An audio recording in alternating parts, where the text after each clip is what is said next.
Cruella. 101 Dalmatin multfilmini hemmämiz bilýän bolsak gerek.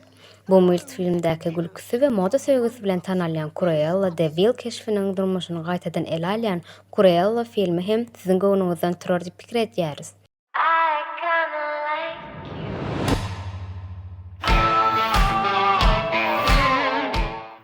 Filmiň budjeti $100 milyon bolup, girdijisi bolsa $225 milyondan gowrakdyr.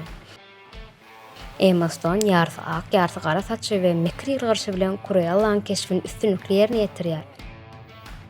Adatdan daşar taşlary sebäpli symtaşlarymyndamy Cruella'nyň hakykady bilen Estella'nyň üstünden gelýär. Estella kiçi wagty ejet tütenleýin bolan hadisada ýogalýar.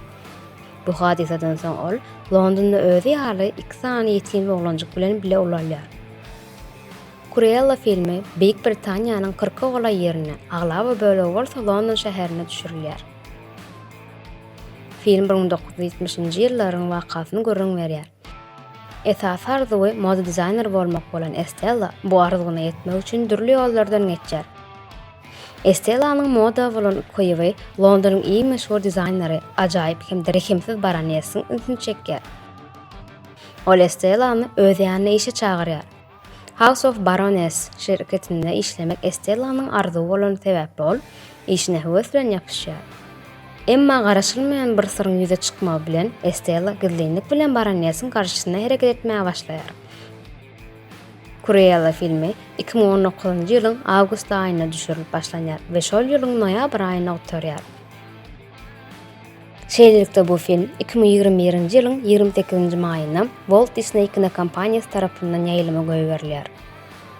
Estella öň Baronessa hormat bilen garan bolsa, indi nämedir bir sebäpden o düşman bolup başlaýar. Düşmanyny dostuň ýaly ýakynda tut diýilşi ýaly Estella hem Baronessaň ýanyna işlemäge dowam etýär.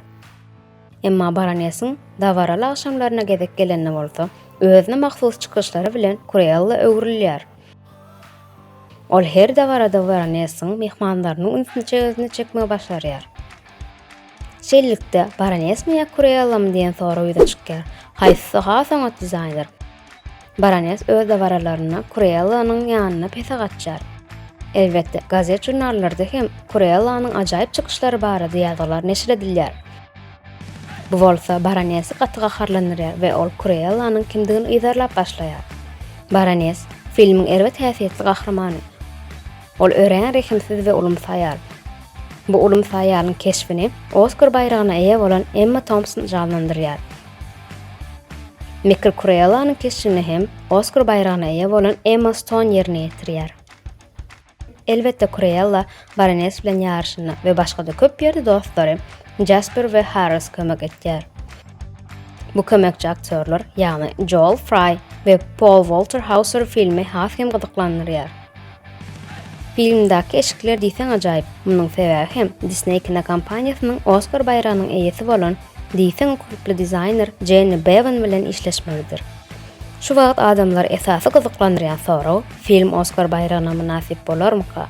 Rejissör Craig Gillespie filmi düşürenine uludan kiçe ahladymyň tomaşa edip biljek zadyny hödürlemegi hem de 101 Dalmatin multfilminiň muşdaklaryny beýendirmegi gözeňine tutýar. Cruella filmi ajaýyp öwüşgünli sahnalary, gyzykly hekaýesy bilen köpüň söýgüsini gazanjagy meňdeýär. Film ýaýlyma göýberilen gününden bäri tomaşaçylaryň 93 göterme tarapyndan halanypdyr. İnglis dilindäki bu film jemi 134 minut dowam etýär. I'm Cruella.